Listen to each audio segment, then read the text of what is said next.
All right, Shabbat Shalom, Shabbat Shalom. which is peace on Yahweh's holy Sabbath day. We know that this is our new moon, which a new moon is a new month. These are things and that Yahweh has given us for us to be able to keep His holy calendar, so that each one of our holy days will be kept in its season. Um, this is something really as you go out and do a lot of examining and of how and what Israel does. You'll find that it's some people deal with the new moon, some don't, but it is impossible to come up with a holy calendar without. When we even consider how in our heathen walk, how they came up with their institution of Easter. It goes along right along with everything that we are doing right now. We never knew. They didn't tell us what they were doing to keep Easter. All they told us is, when you saw the new calendar, that's the day you realized when Easter was. But they went through an equation to figure out the day of Easter, and it is the only so-called holiday that is done like that. Every other holiday, they know exactly what day it's going to be on. Their December 25th never changes. It doesn't matter what day it ends up, that's going to be that day. But the way in which the Easter celebration is put together, it was put together to mimic Passover. And the only way to do that is to follow the new moons. So they put together a system that it was a reason why they didn't tell us about the system. Because if we found out about the system, we would start asking questions at that point. So, or okay, so is this the only day that's done like this? Why is that particular day the only thing that's calculated in that manner? Um, but even once we figure those things out, I think it then surprises us to find out that the pastors and preachers always knew those things. So it was a push to purposely keep certain things from us, because ignorant people are always easy to rule over. Um, and that is not what Yahweh wanted for us. He said, my people suffer for a lack of knowledge.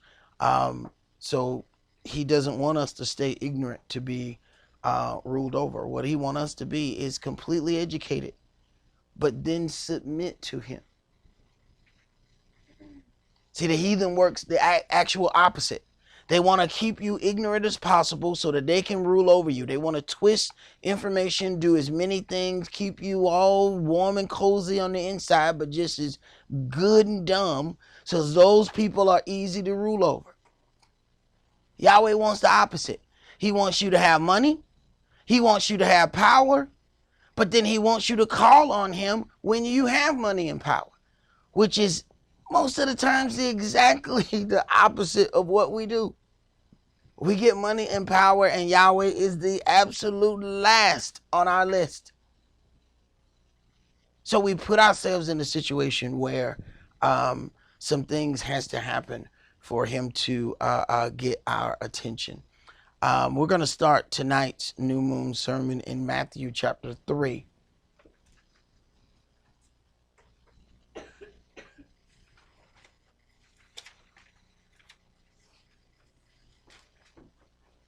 Matthew chapter 3, and we're going to start that at verse 16.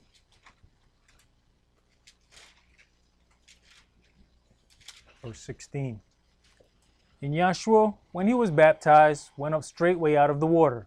And, lo, the heavens were opened unto him, and he saw the Spirit of Elohim descending like a dove, and lighting upon him. Now, the baptism was Yahshua's beginning of his ministry. Why would we think that it would not be the beginning of our walk? Yet we have people out teaching that there's no need to have the baptism. Then they distort the way the baptism is done. I've seen videos where people baptize themselves.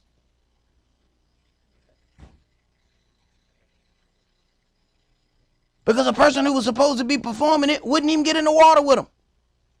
They instructing them. Now dip down. Make sure everything get wet. Now move around in the water. What?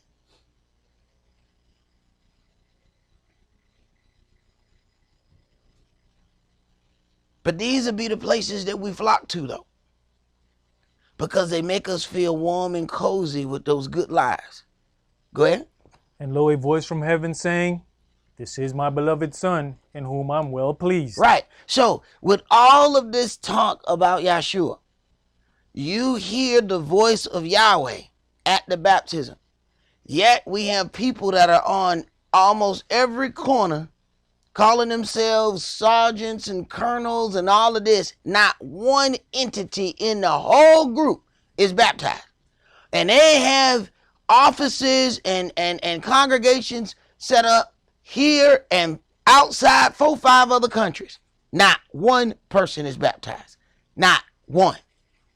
Not the leader, not the colonel, not the sergeant, not the private, not nobody. But they're on every corner yelling out scriptures. None of them are baptized. This is the beginning of Yahshua's ministry. It did not start until he got baptized. I keep telling people there's people in the word and there's people that's around the word. All the stuff of what Yahshua was still didn't begin until he got baptized. Why would you allow somebody to teach you that baptism is not necessary? Go ahead. Then was Yahshua led up of the Spirit into the wilderness to be tempted of the devil. And when he had fasted 40 days and 40 nights. Pay attention. Pay attention. When his ministry began, here come the adversary. And don't think he wait for your baptism. Let me tell you something. In my experience, he waited until I got ready. I made the decision. And I said, I'm going to get baptized. Here come Lou. Suck in there. I ain't even got the baptism yet. Why you here? Because his job is to see he can stop you from doing it. Go ahead. He was afterward and hungered. And when the tempter came to him, he said, "If you be the Son of Elohim, command that these stones be made bread." But he answered and said, "It is written, man shall not live by bread alone, but by every word that proceeds out of the mouth of Elohim." Right. And the way you deal with the testing and the tempting of you when those things happen is the same way that Yahshua dealt with these things. When the word is presented out of context, you have to rightly divide the word of truth and put it back in context. He's not arguing with the man. These two know each other well. This ain't just, some entity. These are brothers, if you will. The adversary been waiting on him to get in this body so he can test him. He wanted to kill the body so that he wouldn't have anywhere to go. But he wasn't able to do that. So as soon as he got in the body, let's test him. Go ahead. Then the devil takes him up into the holy city and sets him on a pinnacle of the temple and says unto him, "If you be the Son of Elohim, cast yourself down. For it is written, he shall give his angels charge concerning you, and in their hands they shall bear you up." Now, what is he doing? Using the things of the flesh. He knows that this spirit just entered into flesh. What are the things that the flesh ends up glorying after? A bunch of signs. It says Israel seek out the signs. So the adversary want to see, now that you are in this flesh, I want to see if you all about that pomp and circumstance like the rest of this flesh. Because I've been killing them down here with this. Go ahead. Lest at any time you should dash your foot against a stone. Yahshua said unto him, "It is written again, you shall not tempt the Adonai your Elohim." Again the devil takes him up into an exceeding high mountain, and shows him all the kingdoms of the world, and the glory of them, and says unto him, "All these things will I give you, if you will fall down and worship me." Right. I heard a rapper say about how powerful and how much money he wanted to have. And he said, it's time for me to go ahead and join this Illuminati. And he was completely okay and thought that was completely okay thing for him to just go out there and say, I want to be successful. So, I need to go ahead and join this Illuminati. There was one guy that was with Rick Ross. And the guy had this like amazingly twisted charge on him. Like 5 or 6 life sentence charges. And he got out of the charges, and they said, how in the world did you get out of that? And he said, demonic sacrifice is real. Some kind of twisted statement like that. And then everybody just started laughing. I was like, that's not a joke. He's not playing.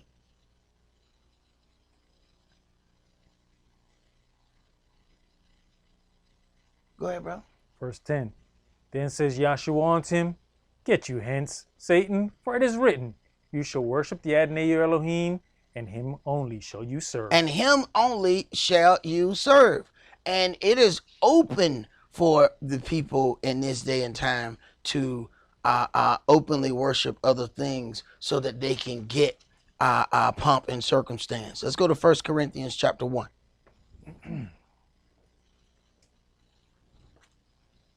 This is the reasons why we get talked into joining those Greek fraternities and sororities, which is a bunch of educated gangs.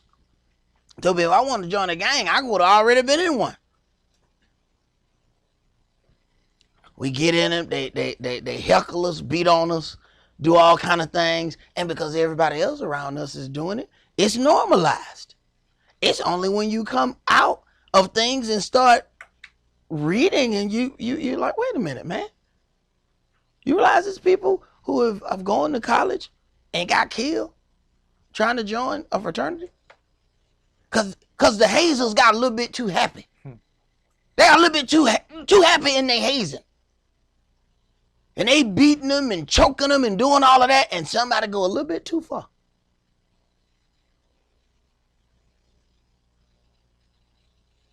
First Corinthians chapter 1, and let's start that at verse 19. For it is written, I will destroy the wisdom of the wise, and will bring to nothing the understanding of the prudent. Where is the wise? Where is the scribe? Where is the disputer of this world? Has not Elohim made foolish the wisdom of this world? For after that, in the wisdom of Elohim, the world by wisdom knew not Elohim. It pleased Elohim by the foolishness of preaching to save them that believe. Right. Do you believe that you are the most intelligent in your family? I know I ain't. That's not how Yahweh pick men. That's not how Yahweh pick women.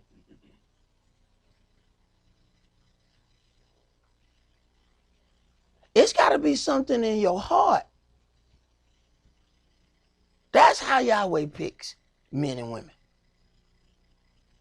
Not by their education level, because your education don't mean jack to Yahweh. Because the most educated, the most brilliant person before Yahweh, you the dumbest thing on this planet. You ain't even begun to understand true knowledge and wisdom yet. We don't know nothing compared to what he knows. We don't even have full access to our brain.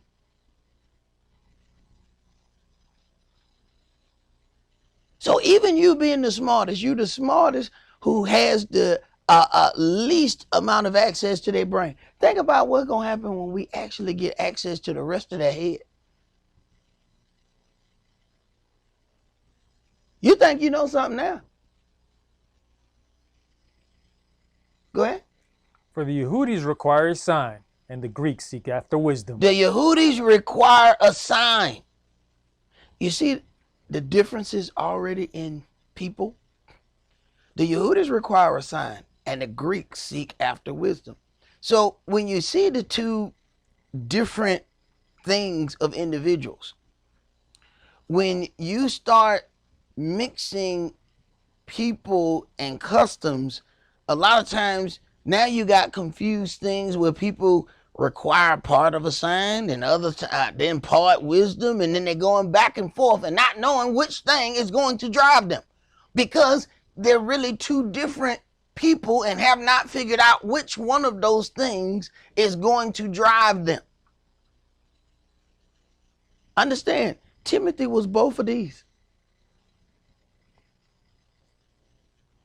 Timothy's father was a Greek, his mother was a Jew. He had both of these directions inside him. But he was able to make that work for him.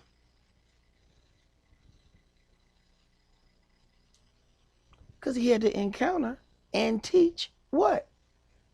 Greeks and Jews. He had to deal with both of them. They was all amongst those areas where he was. So then there was a part of him that understood those that required a sign. Then there's a part of him that understood those that sought after wisdom. Go ahead. But we preach Yahshua crucified, unto the Yehudis a stumbling block, and unto the Greeks foolishness. But unto them which are called, both Yehudis and Greeks, Yahshua the power of Elohim and the wisdom of Elohim. Because the foolishness of Elohim is wiser than men, and the weakness of Elohim is stronger than men. The weakness of Elohim is stronger than men. You have to consider when Yahweh cut down that time, we're talking about Methuselah, 969 years. Then the time jumped down to 120 years. Then you read in Psalms that it'll be 70 or 80 is the length of life. This is why you have people after 70, they say, I'm living on grace. You have to understand what did he cut off? All he did was cut off something in your head. Your brain is enormously powerful. Sitting up there watching for as my grandmother passed away, you can see that it was her brain telling the rest of the body parts to shut down. And they were shutting down one by one. Wasn't the body parts. It was her brain. It was shutting down every little thing, and eventually she stopped breathing.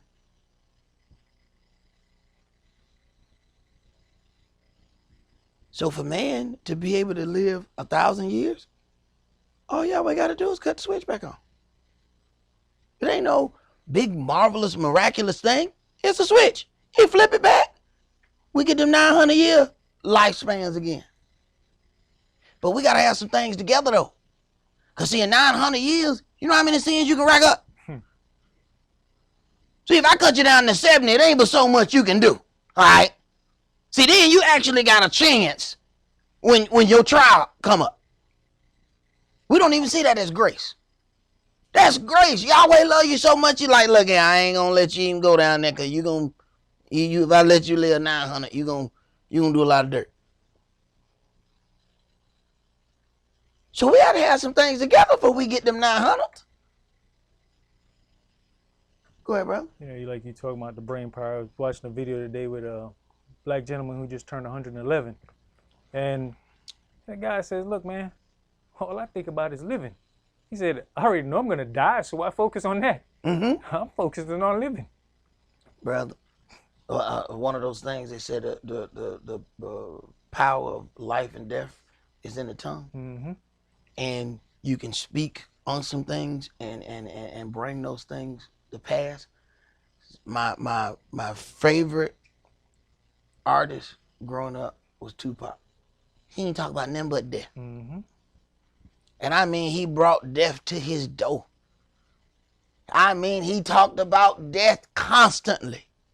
To the point where it made you think him and Biggie were still living after they were dead, because they made so many death songs. They were dead, put out a new album talking about their death. Wait a minute. Made you question some things. People like, Tupac's still alive. No, he ain't. He just talked about death so much, eventually it caught up with him.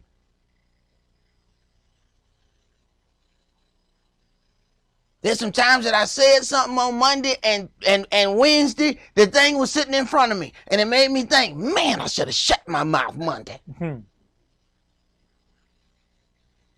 Go ahead, bro. Verse 26. For you see your calling, brethren, how that not many wise men after the flesh, not many mighty, not many noble are called. He didn't say not any. It says not many. He still choose wise men and noble men. They just have to be wise and noble brothers and sisters who will allow Yahweh to direct their lives. See, sometimes the hardest people to direct is those who think they already know. You can't tell them nothing. No, you can't. I ain't trying to hear that. Y'all were like, oh, that's unusable. Next. You just see the people that Yahshua chose? You got all these people who were educated from ground up in the law. He went right past all of them. Give me them 2 fishermen. Give me them 2 brothers. Hey, it's some educated brothers over there. Them hard to teach. Give me them. Give me them. Fishermen some rough brothers. I don't know if y'all ever been on a boat and see the stuff that goes down. Hey, them ain't the dudes you want, don't cross them brothers down. Every time you run around, they got to cut all them fish open. The brothers walk around with a knife constantly. So it ain't no wonder one of them cut off somebody's ear. They walk around with knives all the time. Go ahead. But Elohim hath chosen the foolish things of the world to confound the wise. And Elohim hath chosen the weak things of the world to confound the things which are mighty. And base things of the world and things which are despised has Elohim chosen. Yea, and things which are not, to bring to naught things that are. Right, because he get more glory out of the individual who people believe will not be successful. When people believe that that person can do that on their own, Yahweh doesn't get any glory out of it because that person says, I did this of my own merit. I did this because I know this or I know that. I did this because I have such money. I have such and such.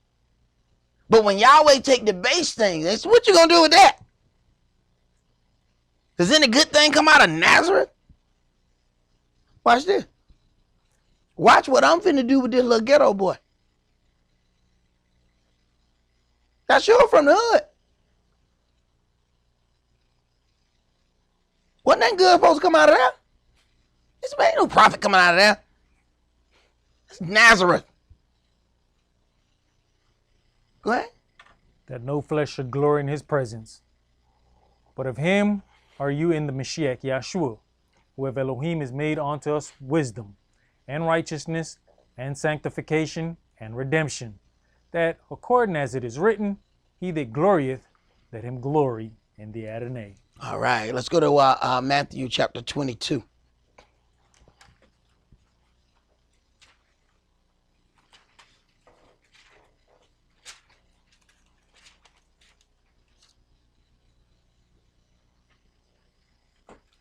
Matthew chapter 22, and we're going to start that at verse 15. Then went the Pharisees and took counsel how they might entangle him in his talk. And they sent out unto him their disciples with the Herodians, saying, Master, we know that you are true. The first thing is they went to the Pharisees, then went to Pharisees and took counsel how they might entangle him in their talk. So notice it starts off as sugary goodness. Whenever there's entanglement of talk. Master, we know that you are true. Right. This the cool, smoky breeze blowing right here. Go ahead. And teacheth the way of Elohim in truth. Oh, yeah, you do such wonderful. Go ahead. Neither careth you for any man, for you regardeth not the person of men. Now, that is where the minty freshness begins. See, if you notice certain things, then you'll notice it when it come to you. First is the cool peppermint patty breeze that starts. That cold, right. Then comes the twisted double-handed statement. Now, here comes the mess. Go ahead. Tell us therefore, what thinketh ye? Here we go. Go ahead. Is it lawful to give tribute unto Caesar or not? So, first was to pump him up with the compliment. Then you get the introduction that laid the question. Neither cares you for any man, for you regardeth not the person of men. See? So now they're going to tell him what he is. So, cool minty breeze, tell you what you are. Now here comes the slick question. Go ahead. But Yahshua perceived their wickedness and said, why tempt you me, you hypocrites? And people think Yahshua just walk around with flowers and candy and tell everybody how much he loves them. Right off the rip, first word. Why tempt you me, you hypocrites? See, that ain't the Yahshua that everybody know. The Yahshua that everybody know don't do nothing but hug and tell everybody how much he love them. They're going to be surprised when the real Yahshua show up. And he ain't out hugging everybody like some kind of politician running for office. He already got the office. He ain't got to run for it. He's already been elected by his father. He ain't got a campaign. And he ain't asking nobody nothing. He coming in power. Go ahead. Show me the tribute money. And they brought unto him a penny. And he says unto them, whose is this image and superscription? They say unto him, Caesar's. Then says he unto them, render therefore unto Caesar the things which are Caesar's, and then unto Elohim the things that are Elohim's. Now, if you notice, he didn't answer that question right out. Because it's a setup question. Question ain't real. The question was such, either way he answered it, it was going to be a problem. So he rephrased the whole thing. Go ahead. When they had heard these words, they marveled and left him and went their way. Right. They marveled because they was like, hey, I don't even understand. Did he ask us a question? Or what? You know what? This is amazing. I left. I don't even know what the answer is, and I asked the question. Go ahead. The same day came to him the Sadducees, which say that there is no resurrection, and asked him, saying, Master, Moshe said, if a man die, having no children, his brother shall marry his wife and raise up seed unto his brother. Right. So they're going to present this situation to try and prove their point. The same day, the Sadducees, which say that there is no resurrection. So they say the resurrection can't possibly be because I'm going to show you a problem with your resurrection. So I'm going to present this, and this is going to make you stumble in showing this resurrection thing. Go ahead. Now there were with us 7 brethren. And the first, when he had married a wife, deceased, and having no issue, left his wife unto his brother. Likewise the second also, and the third unto the 7th. Now, this is law. So they're going according to law. And we know that if this were happened today, people would have all kind of nasty things to say about this woman. Look at, she done been with all the brothers. Look at that. She just working the whole family. She doing what she supposed to do. She married in that family. She supposed to stay in that family. Go ahead. And last of all, the woman died also. Therefore, in the resurrection, whose wife shall she be of the 7? For they all had her. Right. So now they think that they have presented a problem with resurrection. Because sooner or later, see, this is going to be a problem now. So in the resurrection, all 7 of them brothers are going to be talking about, that's my wife. No, it ain't, that's my wife. No, it ain't, that's my wife. So now all the brothers are going to be fighting in your resurrection. Go ahead. Yahshua answered and said unto them, you do err, not knowing the scriptures nor the power of Elohim. Right, you did all that study, but you still don't know, Jack. Sadducees and Pharisees are the chief people, all right? These ain't no slouches. They knew enough to present this question in such a way. Yeah, but you're doing all that study, but you still don't know, Jack. Go ahead. For in the resurrection they neither marry nor are given in marriage, but are as the angels of Elohim in heaven. Now, this gets confusing when you listen to them people who said angels made it with women. But when you read what thus says Yahweh's word, The angels or Yahweh didn't need a wife to reproduce. The angels don't do that.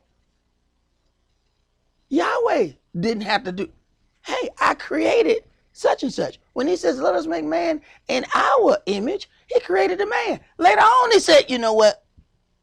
Got to find a way for this man to reproduce. If I made him in my image and I'm able to reproduce myself, what I need to make a woman right away for?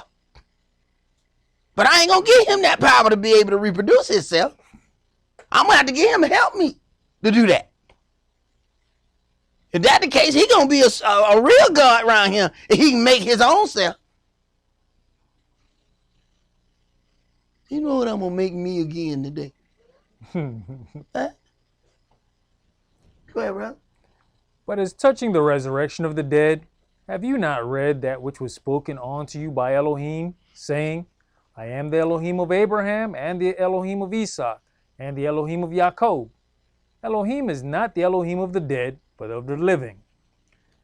And when the multitude heard this, they were astonished at his doctrine. But when the Pharisees had heard that he had put the Sadducees to silence, they were gathered together.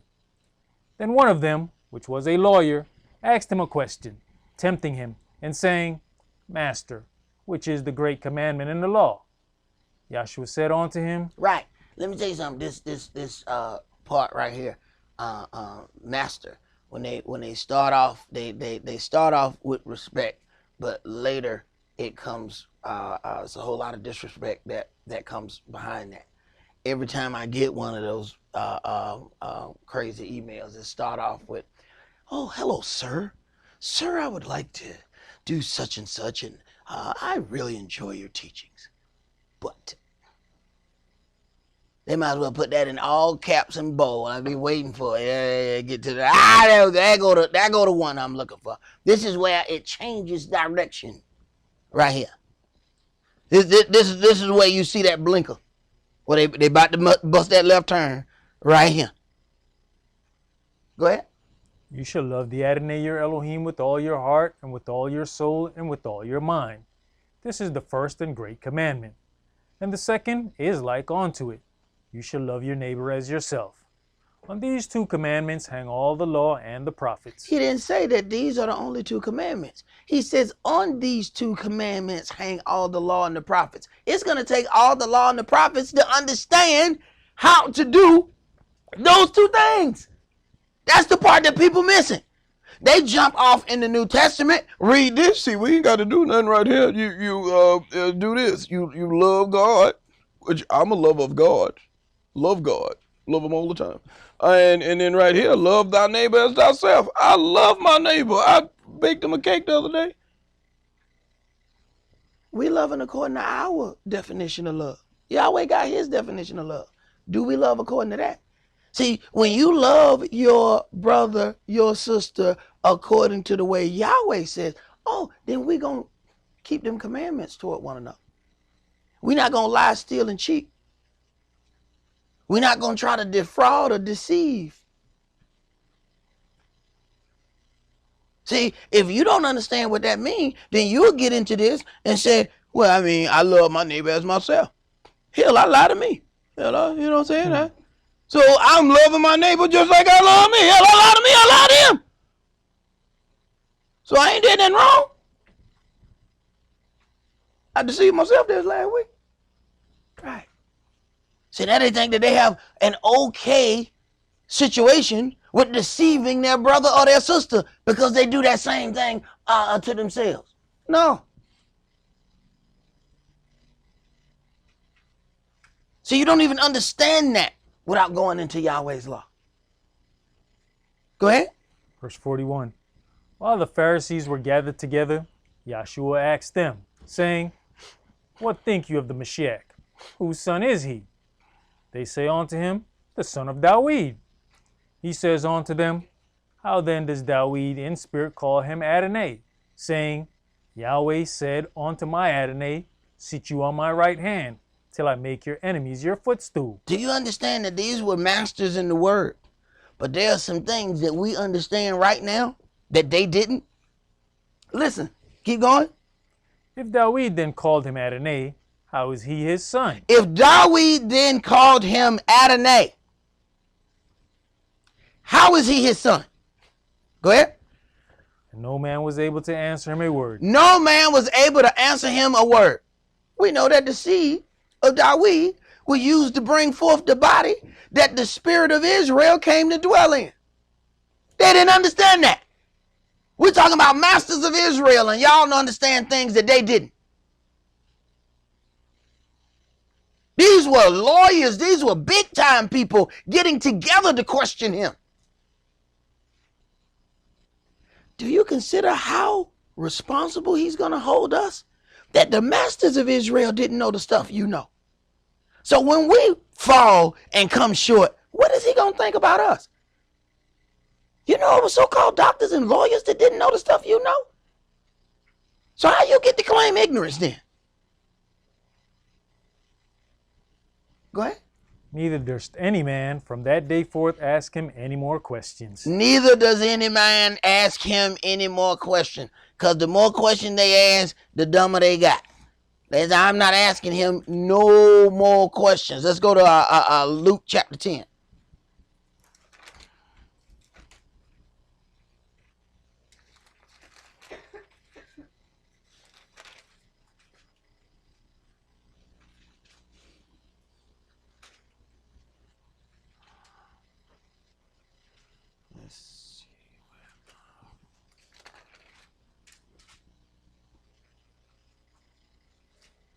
Luke chapter 10, and let's start at verse 16.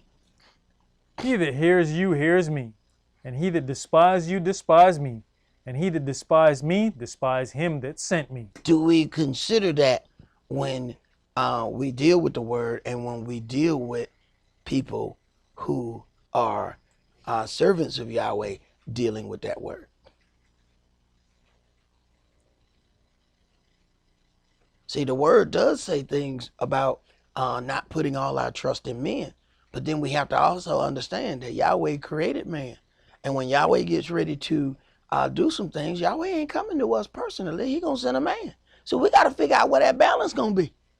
Well, we don't worship a man, but at the same time, we able to hear and recognize when Yahweh talking.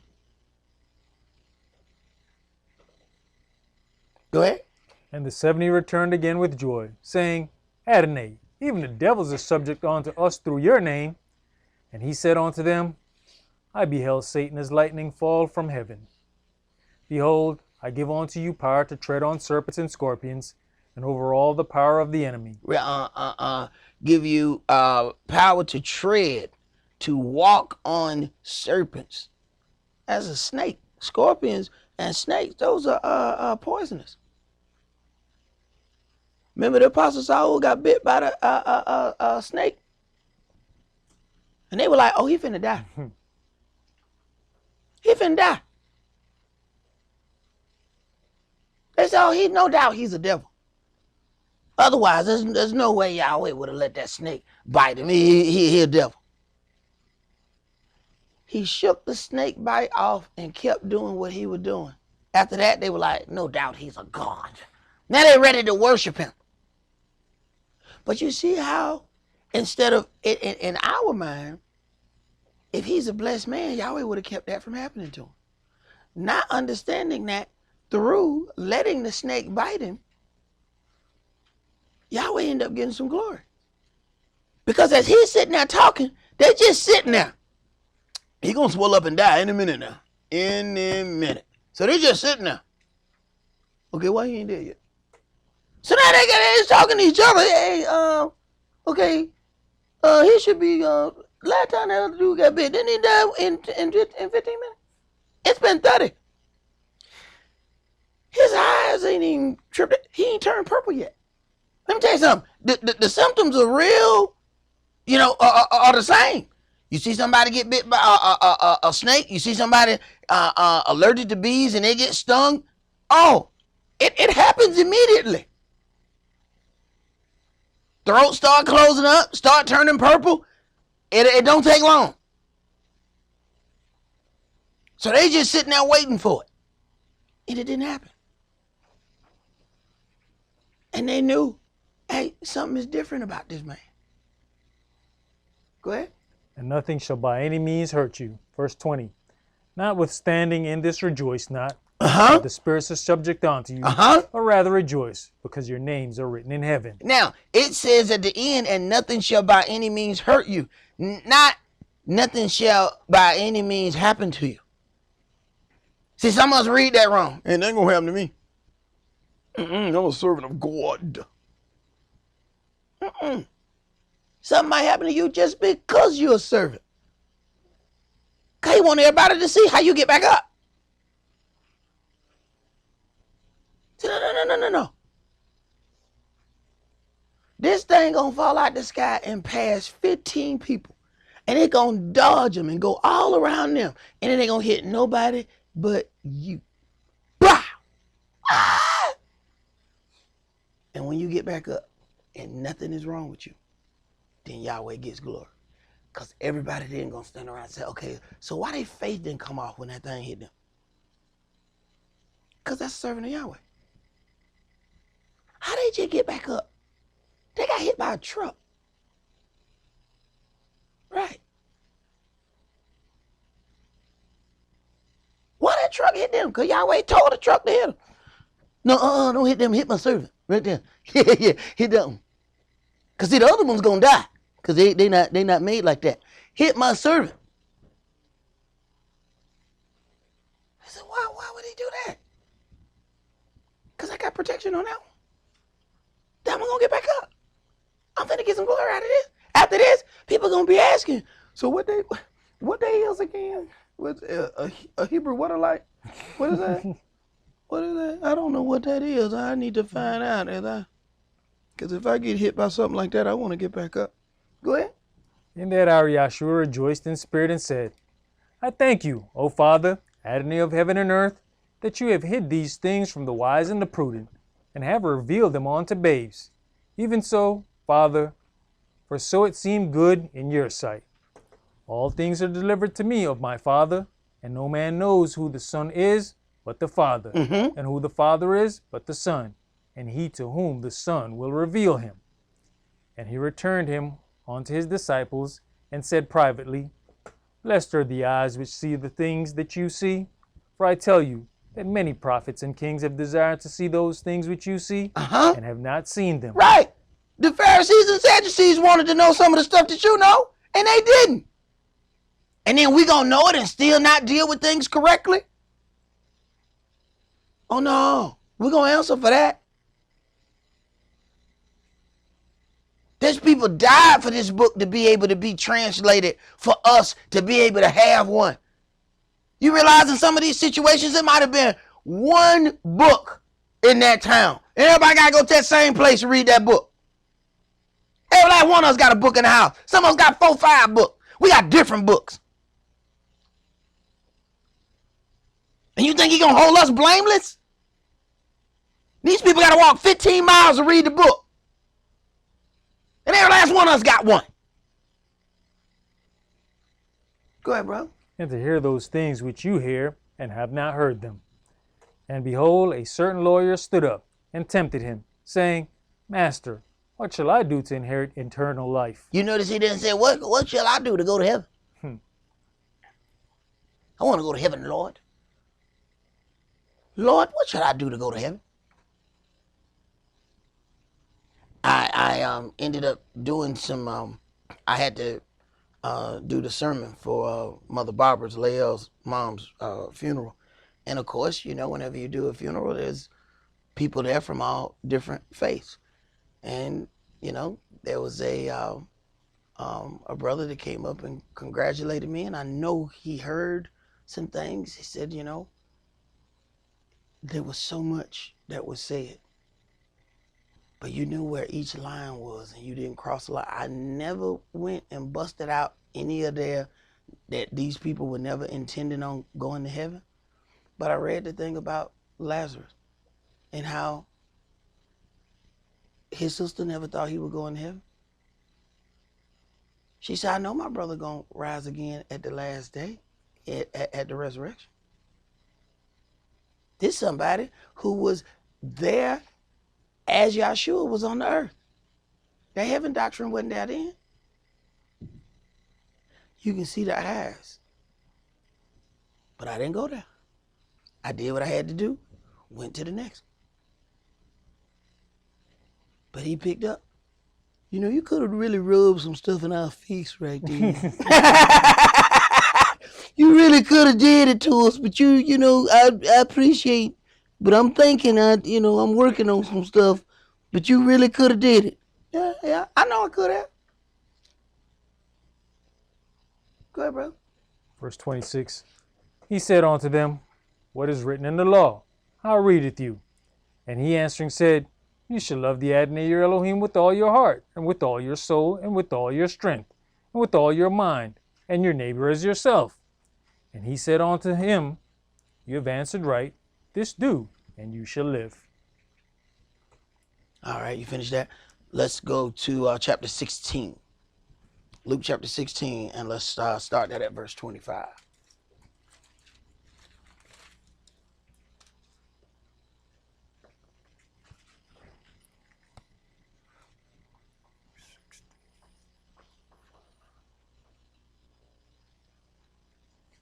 But Abraham said, Son, remember that you in your lifetime received your good things, and likewise Lazarus evil things. But now he is comforted, and you are tormented. And beside all this, between us and you there is a great gulf fixed, so that they which would pass from hence to you cannot, neither can they pass to us that would come from thence. Now, this right here causes great controversy because you know that this man passed, right? So then when Yeshua gives this parable, there are many that say this is not a parable, that they, say, well, no, he went down to hell and went and got him.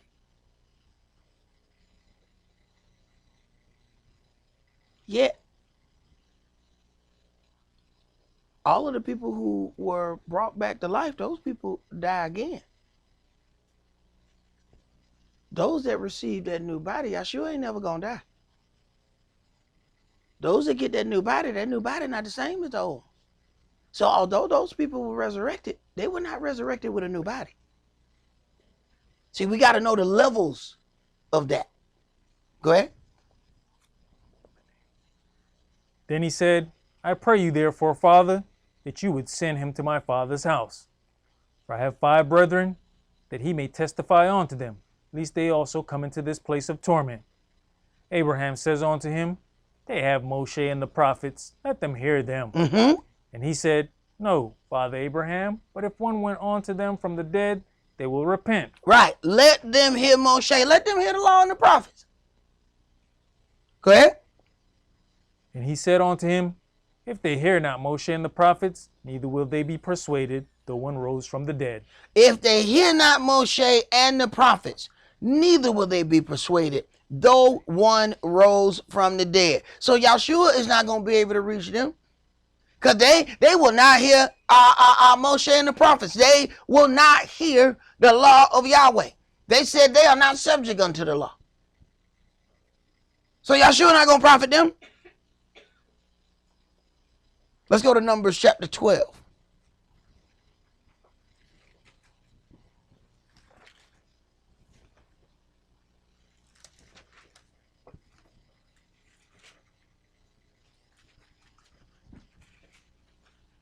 Numbers 12, and let's read verses 1 through 10. It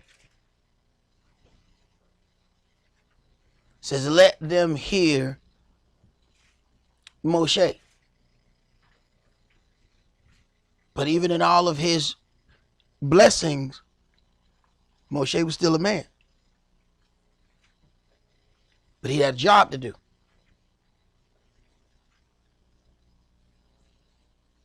Numbers chapter 12, and let's start at verse 1. And Miriam and Aaron spake against Moshe because of the Ethiopian woman whom he had married, for he had married an Ethiopian woman. And understand something. With all of the changes that Moshe went through in his life, the last thing they get to do is to question him. And it is amazing, the people who have gone through no changes whatsoever are the first ones to run off at the mouth to people who Yahweh is making changes in their life constantly. I mean, he just uproot the man. Like it ain't nothing. All right, change direction. And understand, we get accustomed to something in 40 minutes. He let Moshe do some stuff 40 years and then just completely change. All right, now do this. Wait a minute, I just got used to the other thing. Okay, now go out of the country. Wait a minute. Now leave out of this place as a fugitive. Now I want you to go back. Look, man, I just started a family. You know what I'm saying? I got these little kids over here. You know what I'm saying? I got me a good foreign woman. You know what I'm saying? She it was the best foreign woman in town. You know what I'm saying? This daughter of a priest right here. You know what I'm talking about? I got the best foreign one they got, man. You know what I'm saying? Cause they got some real scalawags over here. I got a good one right here, man. Got these chillins. Come on, man. Yeah, I need you to go back the way you came from. No, man, I just got comfortable, man. Yeah. Now, pack all that up and go back where I sent you out of. We never do consider that he had relationships that he had to run away from there. Don't nobody consider any of that. People think about what they want to deal with. That man's life changed completely every time. And every time Yahweh changed his life, he accepted it. Even when Yahweh said, after working with all the hard-headed Israel, he said, you ain't going to go over into the seat of land. I ain't going to lie to y'all. I would have passed out right there. You mean tell me I've been on there all this right here? I've been working with all these knuckleheads. They done tried to kill me 4 times. I had to get the rocks out of one of them sack. They was finna throw them at me. You not going to let me go? Because I call them rebels? And I promise you, I have said way more than rebel. Promise you. So if rebel is the only thing that keeps you out of the land, I ain't never going. Come to figure out there was more to that. But he accepted it. There's no way he liked that. He even repeated it to other people. I cannot go to you, with you. I will not go over and see that good land. He even expressed how good the land was. But Yahshua, he shall take you over to see that good land. I can't go because I did not honor Yahweh when I should have. All the stuff he done right. He do one wrong thing. And Yahweh said he can't go over. Now, if you don't read that story right and go back, you'll come away with that too. Till you realize, wait a minute. Can't nobody find his body. Wait a minute. He told him to go die, but didn't nobody go with him. What kind of death is that? Yeah, go walk over the mountain. I got something for you. Yeah, you finna die. Well, who gonna bury me then? Yeah, I'll tell you later. Just keep walking. Don't tell them, man, because they snitches. We ain't gonna talk around them. Because y'all know we would have had big gold encrusted diamond Moses pieces with the staff. The whole staff would have been diamonds. Right. We'd have been worshiping. Yahweh didn't say what he was going to do with him. He didn't die like nobody else in that book.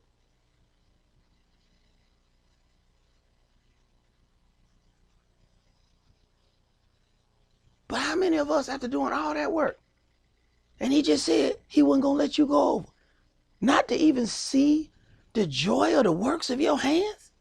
And he accepted it. That should make all of us think. And the whole time, Yahweh had something better for him than what he had for himself. He wanted to see the land. Yahweh like, no, I'm going to take you to the place that the land is made after. It's better than the land. You wouldn't even think nothing like that.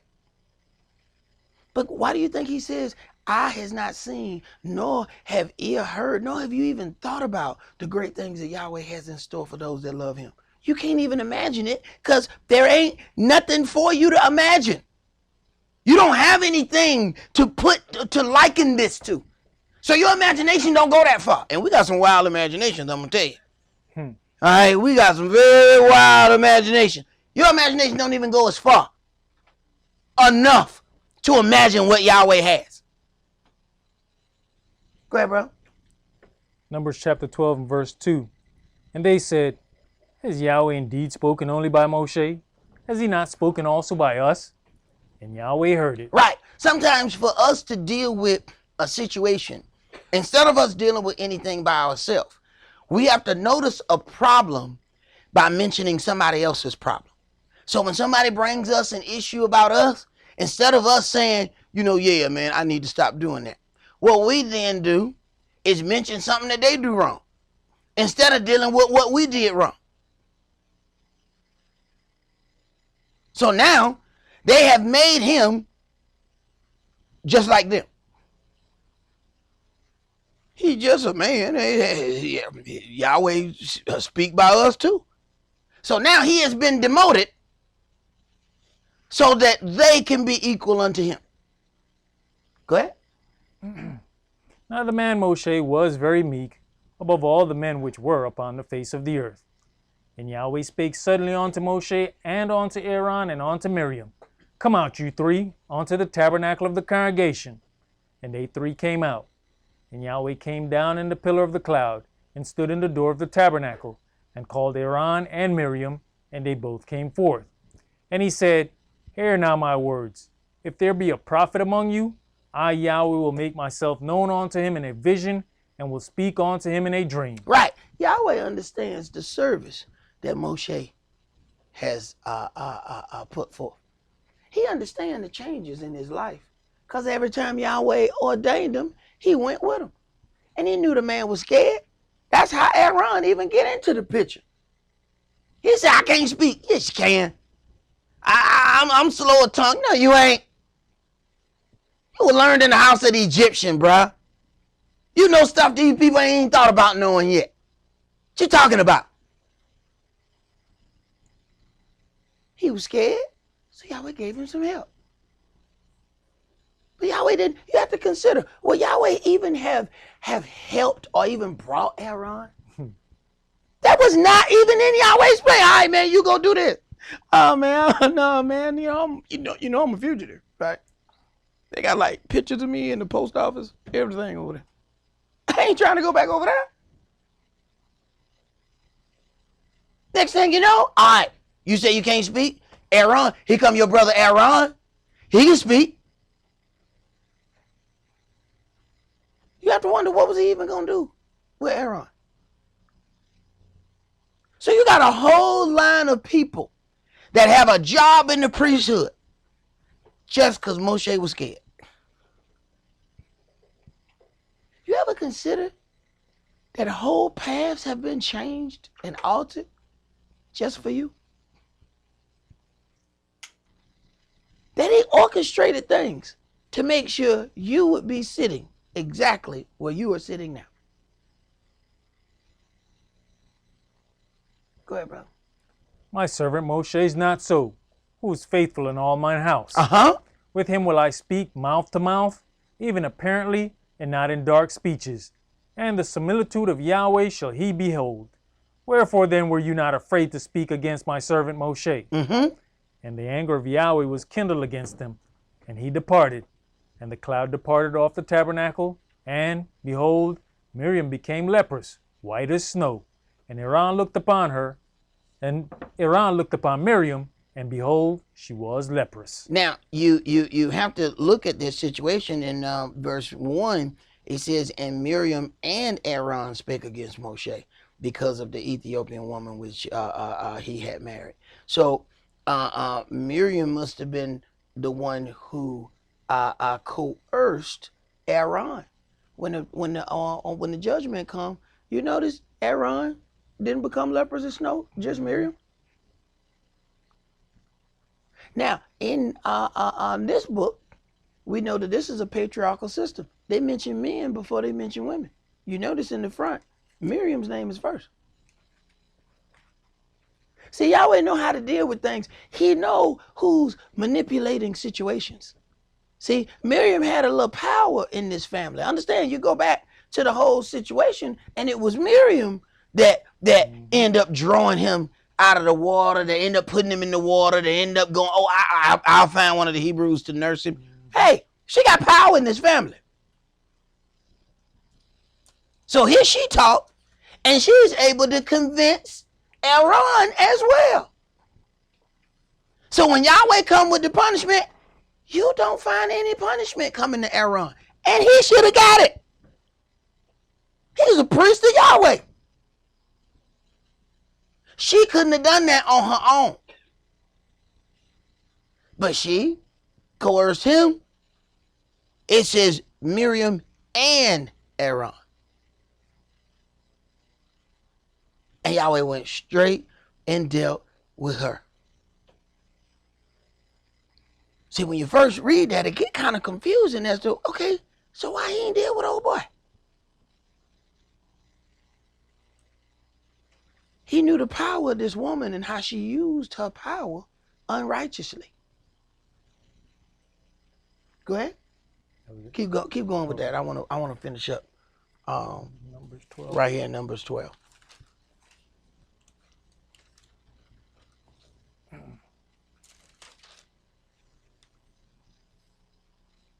Verse 11. And Aaron said unto Moshe, Alas, my master, I beseech you, lay not the sin upon us, wherein we have done foolishly, and wherein we have sinned. He didn't say she. He acknowledged that he did it too. So did Yahweh all of a sudden not know he was there? And Aaron said unto Moshe, Alas, my master, I beseech you, lay not the sin upon us wherein we have done foolish. And y'all know we'll abort mission. If we see ain't but one of us getting, look, don't deal with them. What you mean? Them. You ain't do it? Once we see we ain't getting no punishment, we're going to step to the side. We're going to act like we took the high road. He didn't do it. No, we did it. I sinned with her. So it's not like a situation where Yahweh didn't know he did it. Where he didn't know that Yahweh was knowledgeable of his part. Yahweh just dealt with righteous judgment the way he wanted to. So he goes right into the culprit, and you can tell who it is because that person always gets the harsher judgment. Yahweh knows who orchestrates things. They get dealt, even if somebody else do it with their own hand. When Dawid set up for that man to die, did we ever read any part where that dude got any judgment for putting that man in harm's way so he would die? Yahweh dealt with Dawid. No. You the orchestrator. You the slick manipulator. You the one I'm going to deal with. He didn't deal with the people who did it. He dealt with the one who manipulated the situation. Go ahead. You know, when you think about even how this thing begins, it sounds like it just jumped off. You know, indignation started a long time ago behind the Ethiopian women. Yes. It takes a minute. Go ahead. Verse 12. Let her not be as one dead, of whom the flesh is half consumed when he comes out of his mother's womb. Right. Let her not be as one dead. So when you talk about a grown person who all of a sudden look like a newborn baby, that's something strange right there. And that's the first thing people be doing. They take them little pictures of their baby, them little rat pictures, and then they be passing out them little rat pictures.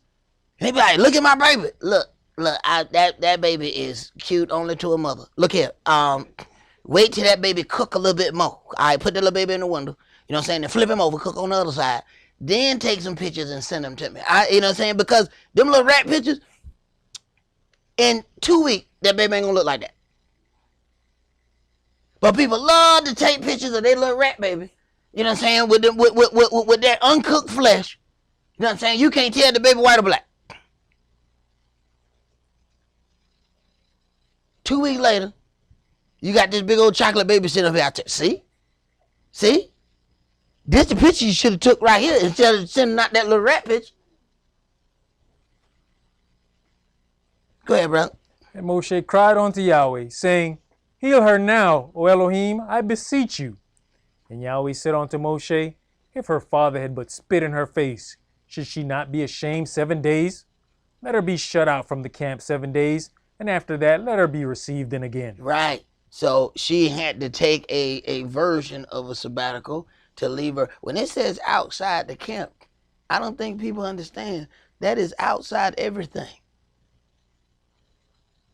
She like living out there by herself. I don't think y'all understand sometimes when it says outside the camp. No, no, no, no. Let her go on a camping trip, so to speak, by herself. He go to gate, put her on that side. There ain't nobody there with her. That is not. Hey man, you got wild animals out there, man, that like to feast on stuff. That is not a game. Something like that'll make you, think twice about how you react to things. But that's all that we're gonna do for tonight. Enjoy your new moon. Shabbat shalom. Shabbat shalom.